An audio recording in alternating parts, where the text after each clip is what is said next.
Halo semuanya, selamat datang lagi di YouTube channelku dan di video kali ini aku nggak sendiri. Setelah di video terakhir kemarin aku sendirian buat playlist baru dan ini juga playlist lain lagi. Nanti mungkin kita akan bikin selang-seling aja. Kenapa aku bikin playlist baru lagi? Nanti akan aku ceritain. Tapi sebelumnya langsung aku mau sapa dulu tamu kita pada kesempatan kali ini. Hai Kak Frida, selamat siang. Gimana kabarnya Kak? Thank you banget udah mau join. Hai Kak Novi, selamat siang. Alhamdulillah baik Kak kabarnya. Kak Novi sehat? Alhamdulillah, kabar baik juga. Mungkin untuk teman-teman yang belum pernah ketemu dengan Kak Frida atau belum pernah follow-followan dengan Kak Frida di sosial media, Kak Frida boleh perkenalan sedikit nggak? Buat teman-teman semua, perkenalkan aku Frida, lulusan dari Universitas Muhammadiyah Jakarta, S1 Ilmu Kesejahteraan Sosial. Saat ini Alhamdulillah kerja sih Kak, kalau kesibukan sehari-hari ya. Sama paling ada ikut kegiatan sama teman-teman disabilitas biasa, kumpul-kumpul, sharing-sharing. Kalau boleh diceritain secara sekilas kenapa Kak Frida pengen kuliah itu dan membahasnya tentang apa sih Kak? Mungkin di sini ada teman-teman yang pengen kuliah dan lagi bingung mau ambil jurusan apa juga gitu. Sebenarnya kalau kenapa pengen ambil jurusan itu, sebenarnya dulunya pengennya psikologi Kak Novi. Cuman karena satu dan lain hal, aku mencari jurusan yang mungkin ya mirip-mirip gitu sama psikologi. Dan setelah mencari beberapa referensi, akhirnya ketemu jurusan kesejahteraan sosial ini. Jadi isinya nggak jauh beda sama psikologi gitu atau gimana Kak? Kebetulan setelah aku terjun ya, kebetulan setelah masuk ke jurusan ini, ternyata ada memang terkait psikologisnya ya Kak. Cuman eh, beda tentu saja, beda ya Kak, karena sebenarnya kalau kesejahteraan sosial ini kan nantinya kalau Kak Novi dengar atau teman-teman tahu juga profesinya pekerja sosial ya Kak. Mm-mm. Nah, kalau kebetulan kalau untuk di universitas-universitas, terutama salah satunya di Muhammadiyah Jakarta itu, kesejahteraan sosial itu kita lebih ke teori-teorinya. Nah, ada juga kalau misalnya Kanovi tahu dan mungkin teman-teman ada di Bandung, Mm. Politekniknya itu lebih banyak prakteknya langsung. Nah, kebetulan kalau pas di aku, kita lebih belajar ke teori-teorinya terkait kesejahteraan sosial, klaster-klasternya, misalnya ada lansia, ada penyandang disabilitas juga. Terus lebih kepada bagaimana kita apa ya menyelesaikan masalah dan salah satunya juga kebijakan-kebijakannya sih Kak. Oke, mungkin ini buat gambaran juga teman-teman di luar sana, teman-teman ya disabilitas ataupun non disabilitas yang pengen mencari referensi jurusan ini juga penting ya. Kak Frida tadi juga cerita tentang ikut kegiatan-kegiatan disabilitas. Kak Frida sendiri emangnya uh, ada disabilitas juga atau gimana Kak ceritanya Kak? Ya betul Kak Novi. Aku juga salah satu penyandang disabilitas, kategorinya netra. Kebetulan aku yang kanan yang low vision, yang untuk yang kirinya yang totally blind. Jadi kondisinya ini kalau boleh diceritain sedikit, apakah sudah lama atau baru-baru aja nih Kak? Kebetulan dari lahir ya Kak, karena diagnosa aku itu retinopathy of prematurity. Jadi waktu itu aku lahir prematur, Hmm. sekitar 7 atau 8 bulan. Dimana kalau dari sederhananya penjelasannya itu apa namanya retinanya itu kan belum sempurna gitu, tapi akunya harus lahir. Nah, Oh. jadi untuk mata kiri itu, untuk gambarannya, mata kiri aku ini waktu aku lahir ukurannya sama sama mata kanan, sama seperti teman-teman gitu pada umumnya. Cuman karena yang kiri itu syarafnya sudah mati ketika aku lahir gitu. Jadi dia tidak bertumbuh kalau yang kiri. Jadi semakin aku dewasa, untuk ukurannya yang kiri itu juga tidak bertambah gitu Kak.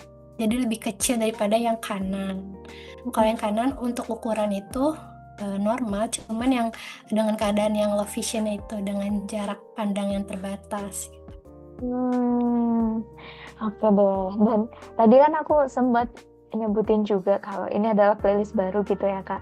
Dan salah satu alasannya kenapa aku pengen bikin playlist ini adalah ya pertama untuk bukan cuma disabilitas ya, untuk non disabilitas job market juga lagi susah ya. Dan untuk Betul, Kak. teman-teman disabilitas tantangannya juga biasanya cenderung lebih banyak ya Kak, karena masih ada banyak, ya bukan banyak sih, mungkin ada sebagian employer yang merasa cukup nervous gitu ya, atau cukup cemas gitu ketika tahu misalkan ada kandidat yang mendaftar ternyata punya kondisi disabilitas tertentu. Dan kenapa aku pengen mengundang Kak Frida dan mungkin nanti teman-teman yang lainnya yang bekerja di sektor-sektor yang berbeda, itu salah satunya karena aku pengen membantu menyuarakan juga untuk teman-teman employer dan juga untuk teman-teman yang disabilitas sendiri beserta keluarganya, biar melihat oh ternyata disabilitas ini juga mereka bisa bekerja secara profesional. Jadi tidak perlu ada rasa cemas yang berlebihan ketika misalkan akan satu project atau satu pekerjaan dengan teman-teman yang disabilitas. Terus mungkin untuk mengarah ke sana, aku juga pengen tahu nih pekerjaannya dari Kak Frida. Tadi Kak Frida mention sekarang sibuk bekerja. Kalau boleh tahu bekerjanya di mana Kak, dan sebagai apa? Alhamdulillah, sekarang aku udah kerja di salah satu lembaga pemerintahan, kebetulan Kak Novi. Dan untuk bagiannya juga sesuai sama jurusan aku gitu. Aku jadi pekerja sosial di sana. Untuk lembaganya aku di Kementerian Sosial. Kebetulan aku CPNS angkatan 2024 kemarin gitu. Wah, luar biasa ya Kak. Dia lulus tahun berapa Kak? S1-nya? Kuliah S1 aku lulus tahun 2023, Kak. Wih, berarti termasuk cukup ini ya, cukup beruntung masih dalam waktu setahun dan langsung dapat kerjaan yang tetap gitu di pemerintahan. Wah, selamat nih ngomong-ngomong buat Kak Frida. Terima kasih, Kak Novi. Keren banget ya teman-teman. Jadi Kak Frida lulus tahun 2023, tahun 2024-nya udah dapat pekerjaan di Kementerian Sosial sebagai pekerja sosial juga sesuai dengan jurusan yang diambil. Kalau boleh tahu Kak, pekerja sosial kerjanya ngapain tuh Kak? Cerita ya, mungkin karena kan sebenarnya pekerja sosial ini luas juga ya, Kak Novi. Maksudnya sebelumnya tadi aku cerita juga ketika kuliah itu kan ada klaster-klasternya juga gitu, Kak. Sebenarnya kalau untuk di lapangan sendiri pekerja sosial juga luas. Nah, kebetulan karena aku penempatannya di pusat, jadi untuk kerjaan sekarang lebih ke apa ya, di kantor gitu Kak, lebih yang berhubungan sama administrasi, koordinasi itu sih Kak. Terus juga dilibatkan juga untuk turun juga ke lapangan untuk ikut penyaluran bantuan, asesmen juga gitu sih Kak. Kalau untuk kerjanya mungkin untuk teman-teman di luar sana ya Kak yang masih belum familiar dengan teman-teman disabilitas, Kak Frida untuk pekerjaan yang administratif kan tadi Kak Frida cerita kalau kondisinya matanya yang satu low vision, yang satu total gitu ya Kak. Itu gimana Betul, Kak untuk mengerjakan tugas-tugas administratif itu?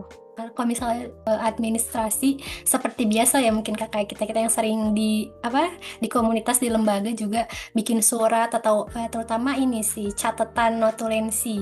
Nah kalau aku sendiri alhamdulillah untuk penggunaan komputer atau laptop itu masih bisa tanpa NVDA gitu Kak. Jadi biasanya sih kalau aku lebih suka pakai fitur Zoom yang di laptop itu. Jadi paling itu sih kalau aku pribadi. Nah kecuali kalau misalnya ada teks yang panjang banget yang harus dibaca, itu biasanya baru aku menggunakan pembaca layar untuk membantu sih Kak. Tapi untuk kayak beban kerjanya juga sebenarnya sama-sama aja ya Kak, karena toh pada akhirnya Kak Frida bisa mengerjakan juga, teman-teman yang non disabilitas juga bisa melakukan hal yang sama gitu, atau ada pengecualian gitu Kak, atau ada kayak kekhususan gitu untuk Kak Frida dan mungkin kalau ada staf yang lain yang juga punya kondisi disabilitas. Ya, terima kasih Kak. Kalau untuk beban kerja sebenarnya mungkin menurut aku pribadi ya, di semua instansi mungkin akan tetap sama aja, tetapi apa namanya, disesuaikan sama kondisi kita gitu Kak. Dan kalaupun aku turun ke lapangan, itu pastinya aku tidak dilepas sendiri gitu Kak.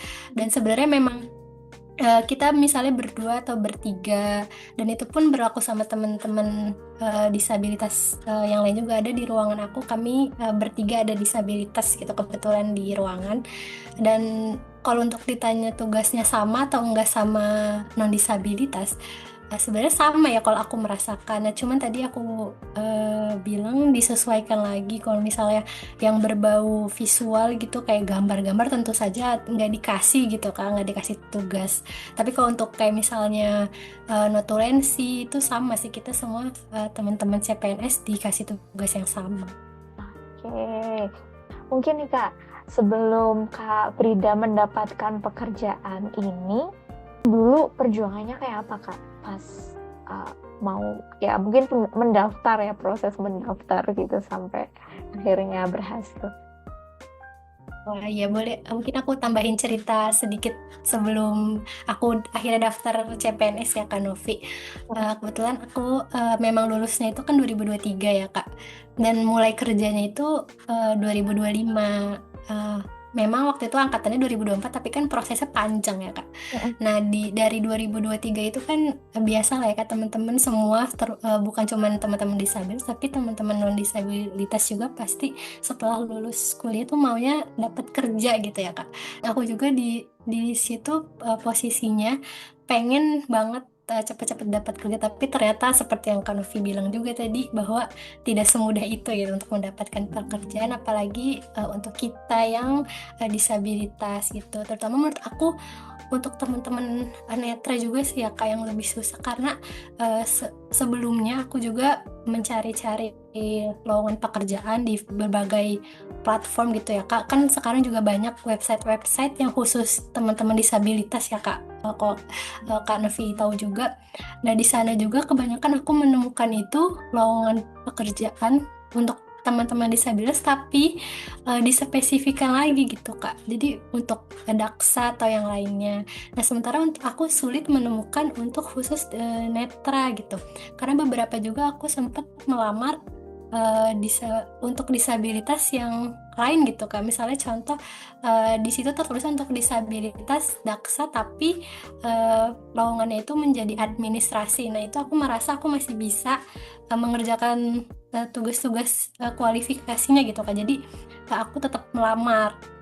Nah, pada akhirnya waktu itu 2024 juga dibuka CPNS karena aku sedang berusaha mencari pekerjaan. Jadi ibaratnya semua lowongan dan kesempatan yang ada itu aku aku ambil gitu Kak.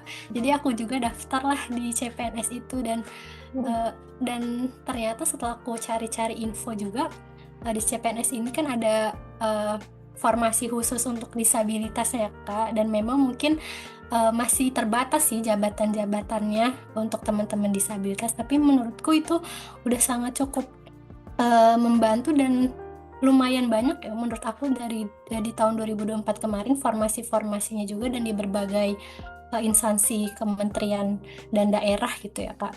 Dan waktu itu ya aku daftar, dan kebetulan memang untuk jurusanku sendiri itu jarang gitu Kak untuk di instansi-instansi yang lain. Nah, karena memang pusatnya di Kementerian Sosial, makanya aku mencari formasiku di sana waktu itu sesuai jurusan, dan alhamdulillah sih prosesnya itu daftar administrasi, seleksi. Seleksinya juga cukup panjang, tadi aku bilang juga 1 tahun ya, sekitar 1 tahun baru mulai bekerja itu. Untuk seleksinya sendiri mungkin teman-teman nanti bisa kalau ada yang mau daftar CPNS tahun ini juga katanya buka ya, bisa di websitenya langsung, di website BKN gitu ya. Syaratnya kemarin itu aku melalui seleksi administrasi, terus ada seleksi SKD-nya, dan juga seleksi SKB atau kebidangan gitu, sesuai bidang kita masing-masing. Berarti tahapannya cukup panjang dan perjalanannya Kak Frida juga sebelum akhirnya berhasil cukup tidak mudah ya Kak. Jadi untuk Betul teman-teman Kak, betul. di luar sana dan untuk aku juga lagi dalam proses untuk mendapatkan pekerjaan yang lebih settle, ya tetap semangat aja. Memang semua orang kayaknya bukan bukan cuma kita gitu ya. Teman-teman yang non disabilitas saja sekarang kan banyak yang mengeluh juga kalau sekarang nyari kerja lagi susah gitu, dan kita juga ada tantangan tambahan. Jadi ya jangan berkecil hati lah untuk teman-teman misalkan masih belum berhasil nyoba-nyoba cari kerja di sana sini. Nanti kalau misalkan memang sudah dapat yang pas seperti Kak Frida ini, nanti akan mendapatkan bahkan mungkin yang lebih baik dari apa yang kita cari sebelumnya ya Kak ya. Kayak yang tadi Kak Iya, Frida betul cerita. banget. Kak Frida tadi kan juga cerita proses seleksinya panjang ya, dan ada tes-tesnya juga. Kak Frida ada saran nggak untuk teman-teman disabilitas di luar sana yang menonton, yang pengen juga jadi PNS? Menurutku ya, mungkin kalau aku bisa sampaikan ke teman-teman, yang paling utama sih ya Kak, kita harus benar-benar punya niat dan semangat yang besar gitu ya Kak, dan yang paling penting itu kita harus yakin dan optimis sih. Selanjutnya mungkin bisa cari info yang valid gitu ya, karena kan kalau lagi rame-rame CPNS tuh banyak berita-berita yang hoax gitu juga ya Kak. Jadi harus pintar-pintar memilah-milih berita yang informasinya. Terus yang mungkin selanjutnya bisa dicari itu ininya sih Kak, jabatannya dan mau di instansi mana gitu. Jangan sampai nanti salah pilih gitu Kak. Karena kan kuota buat teman-teman disabilitas pun nggak sebanyak itu gitu ya Kak. Dan saingannya pun kemarin kebetulan lumayan gitu ya. Aku berempat atau berlima kemarin itu sainganku waktu untuk dapetin jabatan ini, dan kuota tuh cuma satu gitu. Jadi mungkin teman-teman yang mau ikut CPNS bisa dicari benar-benar formasinya, maunya jabatannya apa dan di instansi yang mana gitu. Dan harus punya beberapa pilihan gitu Kak, sehingga nanti ketika daftar tuh udah fix mau di mana, karena tentunya kan berbeda-beda juga ya Kak tiap instansi persyaratannya, terutama ada yang misalnya di instansi A itu ada yang harus pakai apa namanya sertifikasi yang bahasa Inggris, tapi di instansi yang lain nggak pakai, atau di instansi A seleksinya itu ada yang pakai wawancara, tapi ada yang full dengan tes komputer. Terus Kak, untuk tes komputernya gimana nih Kak dulu Kak? Apakah cukup aksesibel untuk Kak Frida dan untuk teman-teman yang mungkin butuh screen reader? Menurut Kak Frida dulu pengalamannya gimana Kak? Sebenarnya kan dari awal kita daftar itu udah memilih kategori disabilitas ya Kak. Jadi kalau di tempatku kemarin itu sangat akses Kak, karena dari pas kita datang itu panitia itu udah pengumuman, mereka ibaratnya mencari menginfokan yang disabilitas tuh di beda apa ya, beda lokasi gitu, misalnya dibedain, dan malah mereka yang mencari kita gitu ibaratnya. Jadi pas kita datang tuh kita nggak bingung kayak ini kita harus kemana gitu kalau waktu itu di instansi aku ya. Terus kalau untuk tesnya sendiri kita sebenarnya ruangannya sama Kak, sama teman-teman non disabilitas sama disabilitas yang lain itu sama, cuman kalau untuk netra, khususnya untuk netra ya Kak, itu dikasih tambahan waktu 20 menit. Nah, sementara kalau disabilitas yang lain seperti disabilitas daksa, teman tuli itu waktunya sama. Cuman kita yang ditambahkan waktunya untuk teman-teman netra. Dan kalau kebetulan yang aku tahu informasinya kemarin ya Kak, kalau untuk terkait screen reader sendiri di beberapa lokasi itu memang udah langsung disediakan ya Kak, ada screen reader pembaca layar, tapi di beberapa lokasi itu kita untuk teman-teman netra harus konfirmasi terlebih dahulu kepada panitianya. Kalau misalnya memang mau pakai screen reader ketika hari H. Nah, tapi panitia juga menyediakan untuk pendamping yang membacakan soal gitu Kak. Kalau kemarin waktu aku tes, kalau kebetulan aku sendiri masih akses untuk aku ya Kak, karena aku nggak pakai screen reader dan apa namanya layar di komputerku waktu itu bisa di zoom gitu Kak. Jadi aku masih bisa membaca. Jadi menurutku itu kalau untuk aku pribadi, karena kalau aku pakai screen reader atau aku dibacakan, justru itu aku lebih grogi gitu Kak. Jadi aku aku memilih untuk sendiri, dan alhamdulillahnya itu komputernya akses gitu, bisa dibesar atau dikecilin hurufnya gitu sesuai dengan kebutuhan aku waktu itu. Nah, tapi waktu itu juga ada barengan aku waktu itu teman netral totally blind. Nah, kalau beliau ini dia dibacain sama panitia.